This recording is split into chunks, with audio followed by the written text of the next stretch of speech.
Antagonish. Antagonish. That one. We'll do that poem there. Tribute to Sally. Tribute.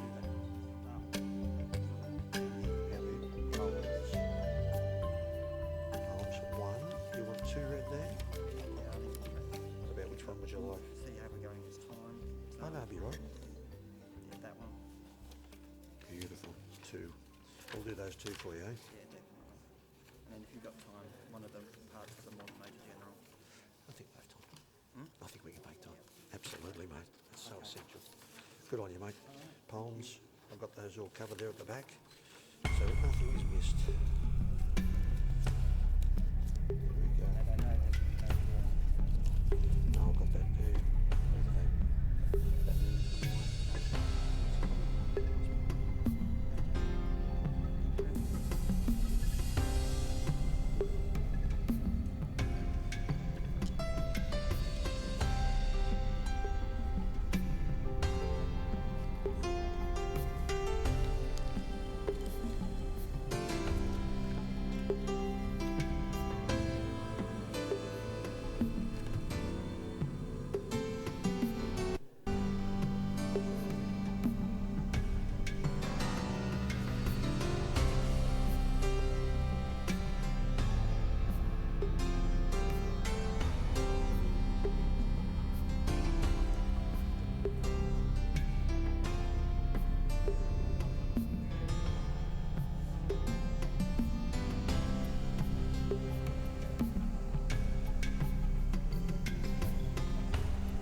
Thank you, ladies and gentlemen.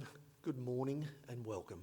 My name is Ian Toll, and I have the honour today to lead this service for the family who sit in front of me and you who gather in their support in this chapel today. Sadly, on their behalf, to say goodbye to this very special person, Michael John Fitzgerald, forever in their hearts and I'm sure yours. And in detail that Michael, on passing on the 12th of June this year, was 79 years of age. He was born on the 20th of May 1933 in Aldershot, United Kingdom. It is today all about memories for this loving family and the family who you know and gather in mourning today. His loving wife Sylvia, Margaret his sister in the United Kingdom, the children Sally, her husband Tony, Kim his son, Simon his son, and the grandchildren Charles and James. So it's to these people today and extended family members who you gather for in numbers. So important today to be able to say your goodbyes and their goodbyes with them.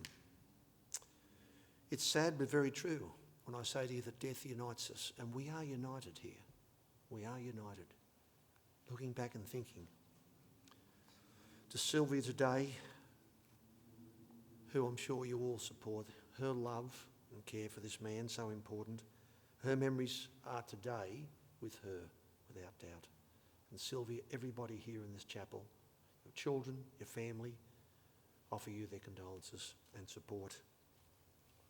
This lovely order of service which you have today, it's set out with loving care by the family.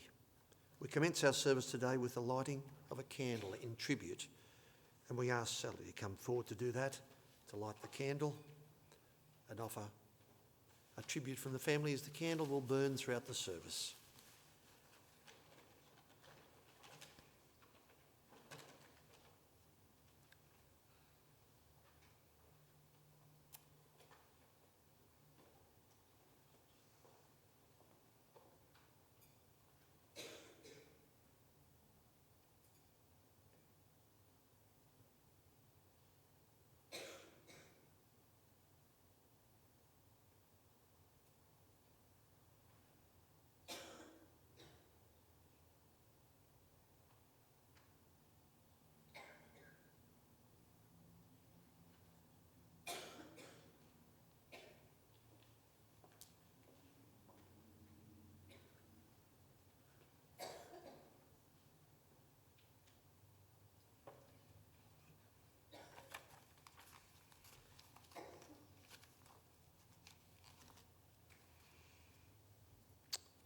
Ladies and gentlemen, today, and looking back at a journey in life of 79 years, some 8 decades, it's quite amazing indeed. And to know that his journey in life was with the people who loved and cared and respected him, his family and friends. To celebrate his life today, you acknowledge him, you remember him, and I know that as you leave the chapel to lock away these very special memories. Those of you who didn't have time to say goodbye, today you can. Just quietly sitting in this chapel, reflecting, listening, and all the time giving support. Our first tribute is from Sally. I'll ask her to come back to us and give that tribute indeed, and we thank her very much. Sally, Tony, family support.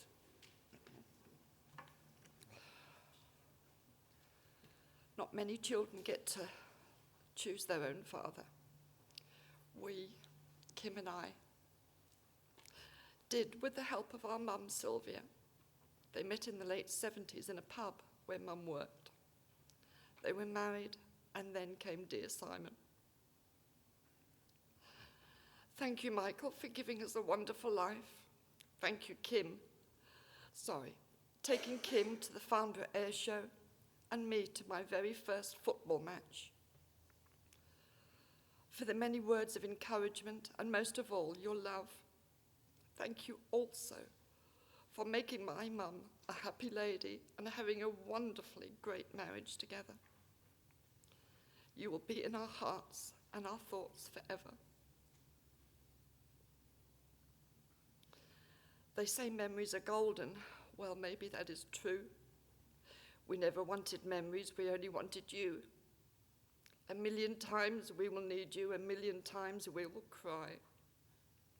If love alone could save you, you would never have died.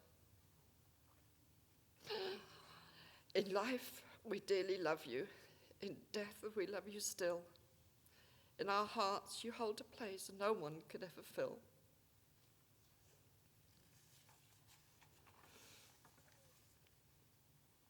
I would like to read this poem to you on behalf of Sylvia.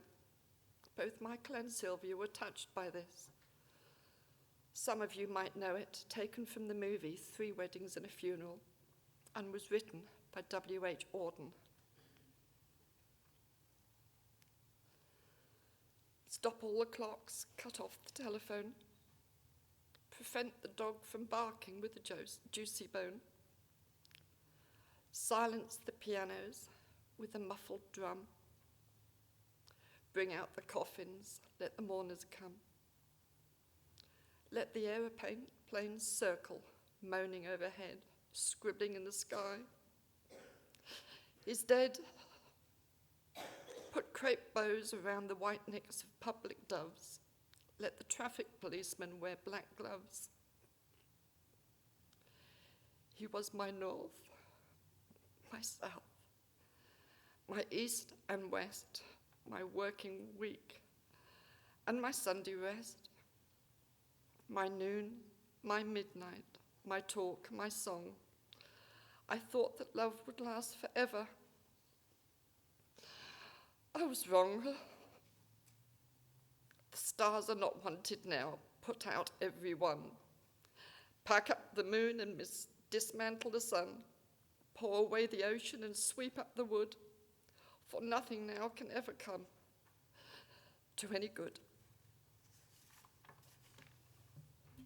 Thank you.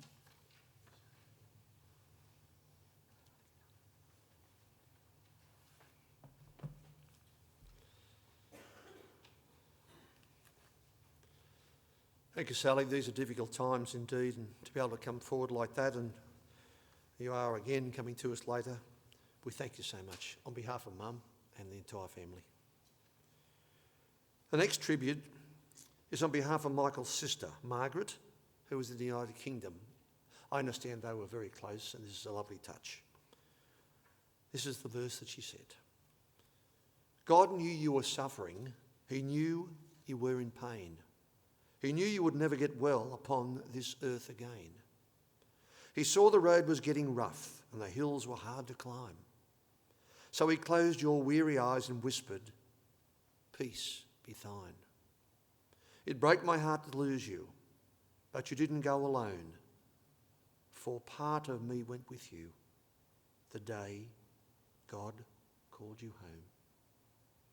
God bless Margaret. Beautiful verse indeed. And so we call Sally back to us, reading those 2 verses.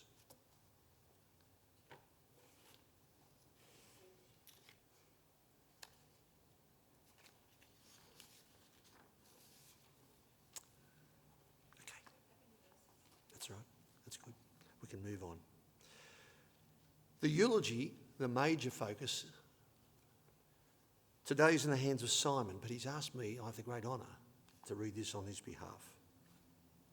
And I do so with great pleasure. From Simon, I speak on your behalf. My dad, kind, generous, warm, gentle, dignified and loved by all who met him. A man who didn't like fuss. A man who would not big note himself. A private man. After his passing and during his last days at the hospital, a common thread was that people described Dad as a true gentleman. His manners were impeccable, even when he was in a great deal of pain.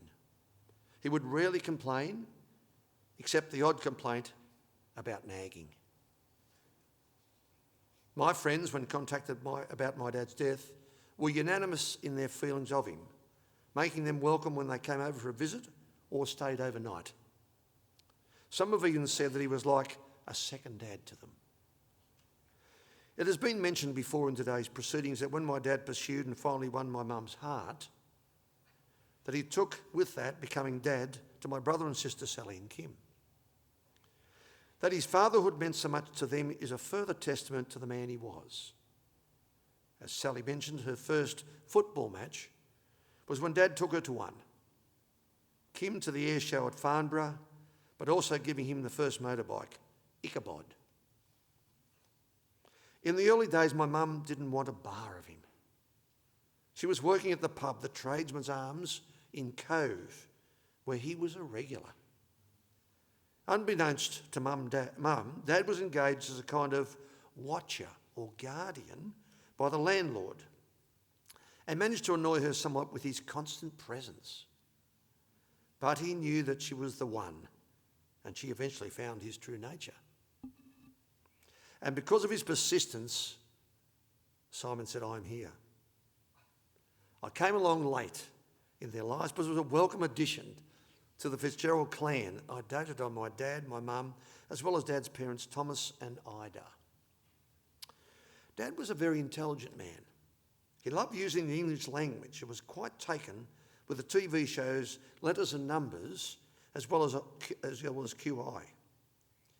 A favourite thing in the family was who could get the big word from the Sydney Morning Herald puzzle page each day. Who could do this? Usually it was Dad, or true to pursuit, where it was usually the case any other players had to team up against him to have any chance. And I only recently found out he holds a Bachelor of Science from London University, showing his humility. Dad's wit. Dad wouldn't say anything much unless he had something to say. Sometimes you would have to wait for an aged to hear his piece. Pregnant pause was a saying designed for my dad. There were times his comments would go above all of our heads. I am proud to say that I retained some of that sense of humour. The last film we went to see together was Death at a Funeral, the English version, of course, which I think he would see as ironic at this time. After his time in the Merchant Navy and a few other jobs, Dad went into computing. Using now outdated computer languages such as BASIC, Fortran and Pascal, he was part of a team that created CT scan technology. After migrating to Australia, he joined Wormald, and I remember him being involved in the purchase of a room-sized computer for $16,000, the company's first. He ran that section and improved their business, updating the technology as it became available. Shop owner, fleet manager, and financial advisor. With ADM were just some of the further jobs he later dipped his toes into. Some people from ADM are here today, many years after he retired, and we welcome you and thank you for coming. Apart from the above, he loved his family and the cats. Sam or Samuel J. Socks was a particular favourite. Sam and Dad would spend many hours together in the bar part of the house, content with each other's company. I will miss sitting in the bar with Dad. We would often watch the cricket together there, especially when England were playing. After years of suffering at the hands of the Aussies, we celebrated like mad when the Ashes were back in English hands. We would talk about the game whilst rubbishing much of the commentary. He hated the wrong use of the English language. Some of my fondest memories from my dad have a cricket involvement. And writing this, I actually have the cricket from England on the television. Dad would always take an interest in what was happening in my life, but very importantly, would not pry. Whether it was work-related, personal, or some other disaster, he would always be there to listen and not offer unsolicited advice. He would ask how the football teams I supported were going. Southampton. He was happy for me when they got back to the English Premier League this year. Or the local heroes, the Panthers, the Penrith Panthers. We would share stories and be confident in each other's confidentiality promises. I know my confidences were never broken. Sometimes we were more like mates than father and son. I'm certainly going to miss my chats with my dad face to face. But we'll continue to have them regardless. From Simon, written. I had the honour to read that for you. We'd like to reflect on what was said. Following our order of service, some flowers from the family to say their final goodbyes, some beautiful music, Elaine Page singing Memories.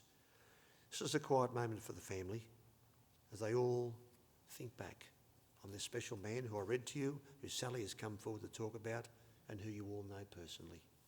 Just a quiet moment. Thank you, Michael, for the music as we reflect and allow the family to say goodbye.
We thank you all for that respect shown as the family, supported by yourselves, paid the final floral tribute. So important today.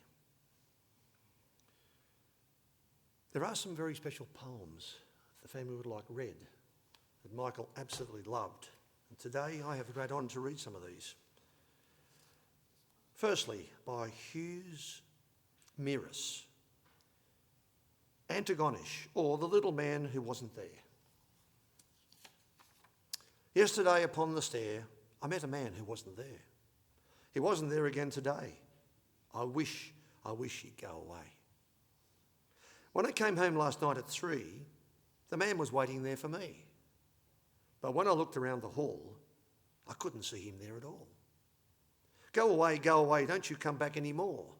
Go away, and please don't slam the door. Slam. Last night I saw upon the stair a little man who wasn't there. He wasn't there again today. Oh, how I wish he'd go away.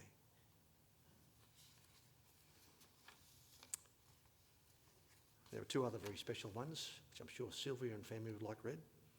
Gilbert and Sutherland, HMS Pinafore. What, never? No, never. What, never? Well, hardly ever. When I was a lad, I served a term as office boy to an attorney's firm. I cleaned the windows and I swept the floor, and I polished up the handle of the big front door. I polished up that handle so carefully that now I am the ruler of the Queen's Navy.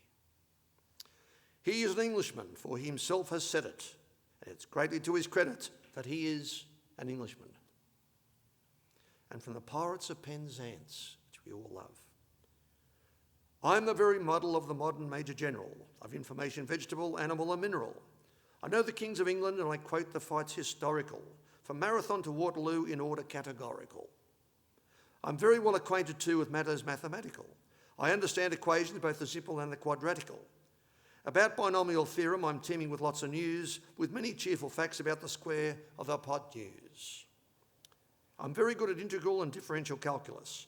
I know the scientific names of being animalculous.